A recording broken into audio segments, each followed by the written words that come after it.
ಇಲ್ಲಿ ನಿಮಗೆ ಕಾರ್ಯಕ್ರಮದ್ದು ಇದು ಏನಂತೀರಿ ಆಡಿಯೋ ಲಾಂಚ್ದು ಈ ಸಂಸ್ಥೆ ಏನು ಮಾಡ್ತದೆ ಅದೇ ಮೇನ್ ಅದೇ. ಹೌದು ಸರ್. ಓಕೆ, ಎಲ್ರಿಗೂ ನಮಸ್ಕಾರ. ರಘುವೀರ್ ಅವರು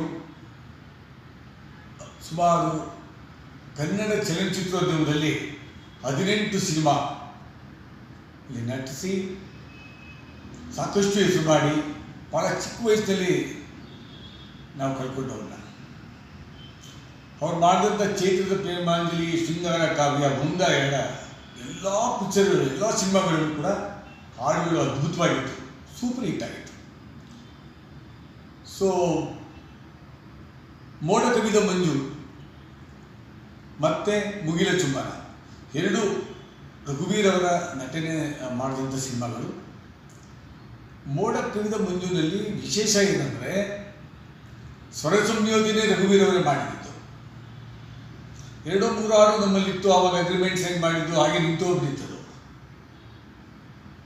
ಸೊ ಆ್ಯಕ್ಟಿಂಗ್ ಸೂರ್ಯ ಅವರು ಒಂಥರ ಇವರು ಛಲ ಬಿಡದ ಸರದಾರ ಅಂತ ಹೇಳ್ಬೇಕು. ರಘುವೀರ್ ಬಗ್ಗೆ ಆ್ಯಕ್ಟಿಂಗ್ ಸೂರ್ಯ ಅವ್ರಿಗಿರುವಂಥ ಅಭಿಮಾನ, ಪ್ರೀತಿ, ಬಾಂಧವ್ಯ ಯಾವ ರೀತಿ ಅಂತಂದರೆ ಈ ದಿನಗಳಲ್ಲಿ ಅಣ್ಣ ತಮ್ಮದು ಕೂಡ ಅಷ್ಟು ಒಲವು ಇಟ್ಕೊಂಡಿರ್ತಾರೆ ಗೊತ್ತಿಲ್ಲ. ಇವರು ಸಂಬಂಧಿನೂ ಅಲ್ಲ, ರಕ್ತ ಸಂಬಂಧಿನೂ ಅಲ್ಲ, ಮತ್ತು ಅವ್ರ ಜೊತೆಗೆ ಪ್ರೊಡಕ್ಷನಲ್ಲಿ ಕೆಲಸ ಮಾಡಿರೋರು ನನಗೆ ಗೊತ್ತಿಲ್ಲ. ಬಟ್ ಅವ್ರಿಗೆ ರಘುವೀರ್ ಅವ್ರ ಬಗ್ಗೆ ಇರುವಂಥ ಪ್ರೀತಿ ಇವತ್ತಿಗೂ ಕೂಡ ಆ್ಯಕ್ಟಿವ್ ಸೂರ್ಯ ಅವ್ರಿಗೆ ಅಪಾರ. ಇವರು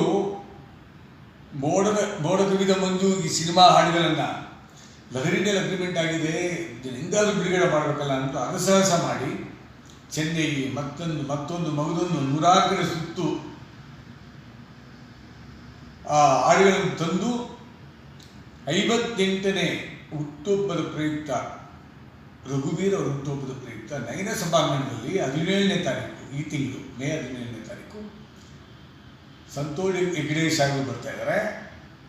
ಸಾಕಷ್ಟು ಹಿರಿಯ ನಿರ್ದೇಶಕರು ಮತ್ತು ಕಲಾವಿದರೆಲ್ಲ ಬರ್ತಾ ಇದ್ದಾರೆ.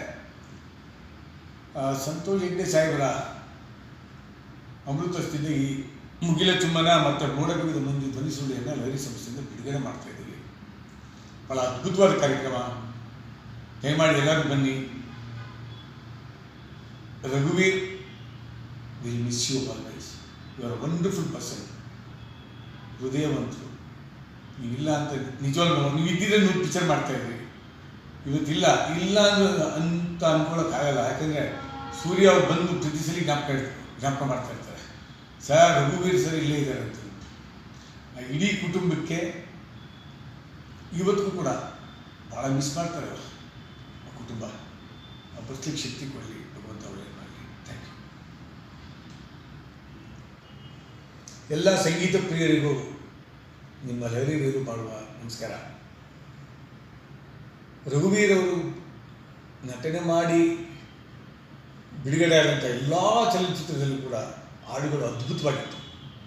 ಶೃಂಗಾರ ಕಾವ್ಯ, ಚೈತ್ರದ ಪ್ರೇಮಾಂಜಲಿ, ಒಂದೆರಡ ಸಾಕಷ್ಟು ಎಷ್ಟು 40 ಮಿಲಿಯನ್ 50 ಮಿಲಿಯನ್ ಹೋಗಿದೆ ಶೃಂಗಾರ ಕಾವ್ಯ ಹಾಡುಗಳು. ಅಂದರೆ ನಮ್ಮ ಕನ್ನಡದ ಕೇಳುಗರು ಒಳ್ಳೆ ಹಾಡು ಇತ್ತು ಅಂತಂದರೆ ಎಷ್ಟು ಚೆನ್ನಾಗಿ ಕೇಳ್ತಾರೆ ಅಂದ್ಬಿಟ್ಟು ಇದು ಉದಾಹರಣೆ. 90ರಲ್ಲಿ ರಘುವೀರ್ ಅವರ ಸಿನಿಮಾಗಳಲ್ಲಿ ಹಾಡುಗಳು ಅಂದರೆ ಅದ್ಭುತ ಅಂತ ಜನಪ್ರಿಯವಾಗ್ಬಿಟ್ಟು ಆವಾಗಲೇ.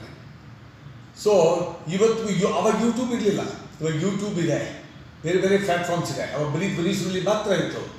ಯೂಟ್ಯೂಬ್ನಲ್ಲಿ ಕೂಡ ಅಷ್ಟು 40 ಮಿಲಿಯನ್ ಇವಾಗ ಹೋಗಿದೆ ಅಂತಂದರೆ, 40 ಮಿಲಿಯನ್ ಹೋಗಿದೆ ಅಂತಂದರೆ ಇದಕ್ಕೆ ಕಾರಣ ರಘುವೀರ್ ಮಾಡಿದಂಥ ಅದ್ಭುತವಾದ ಹಾಡುಗಳು ಆ ಪ್ರೊಡಕ್ಷನಲ್ಲಿ. ಸೊ 90ರ ದಶಕದಲ್ಲಿ ನಿಜವಾಗ್ಲೂ ಹೇಳಬೇಕು ಅಂತಂದರೆ ರವಿಚಂದ್ರನ್ ಸರ್ ಬಿಟ್ಟರೆ ನೆಕ್ಸ್ಟ್ ಇವರೇ ಸಾಂಗ್ಸು. ತುಂಬ ಚೆನ್ನಾಗಿರ್ತೀರಿ ರಘುವೀರ್ ಪಿಕ್ಚರಲ್ಲಿ ಹಾಡುಗಳು ಅಂತ ಹೇಳೋ ಜನ. ಸೊ ಎಲ್ಲ ಕೇಳುಗರಿಗೂ ಕೂಡ ನಾನು ಚಿರುಣಿ ಆಗಿದ್ದೀನಿ. ಮತ್ತು ಮೋಡ ಕವಿದ ಮಂಜು, ಮುಗಿಲ ಚುಮ್ಮ ಎರಡೂ ರಘುವೀರ್ ಅವರ ಹುಟ್ಟುಹಬ್ಬದ ಪ್ರಯುಕ್ತ ಲಹರಿ ಸಂಸ್ಥೆ ಬಿಡುಗಡೆ ಮಾಡ್ತಾಯಿದ್ದೀವಿ. ಕೇಳಿ ಆನಂದಿಸಿ.